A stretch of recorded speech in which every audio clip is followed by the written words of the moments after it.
I love the Scotland team. I've been following it now for over 40 years and times haven't been so great recently. But in the past, Scotland were incredibly influential in the development of the game of football.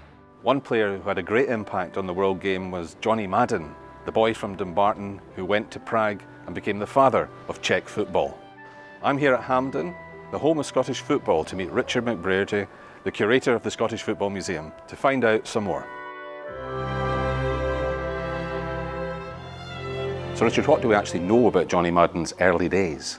Well, Johnny was actually from a very humble background. He was born in Dumbarton. He was the son of Irish immigrants. He was a riveter to trade, and he was a very, very good football player, a great centre forward.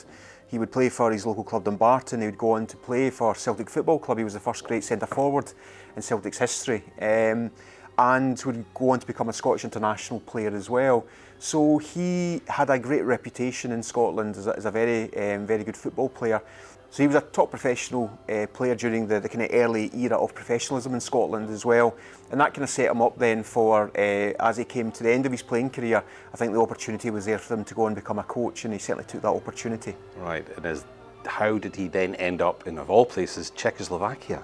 Well, it's a very strange story, but it gives you an idea about the importance of being a Scotland international player at that time.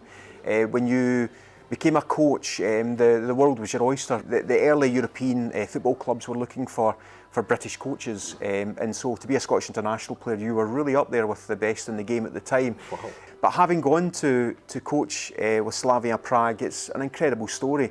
He didn't know any Czech. He never learned Czech the whole time he was there. But from becoming the coach of Slavia Prague in 1905, he would be there until 1930.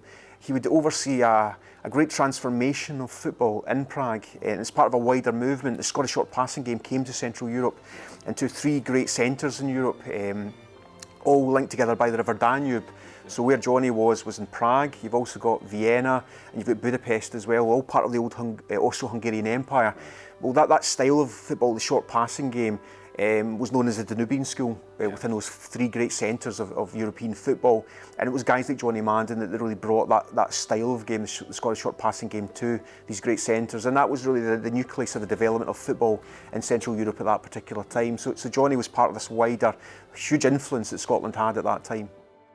Johnny Madden is perhaps not that well known in Scotland, but his effect on Czech football was profound, and he truly became one of the founders of modern football.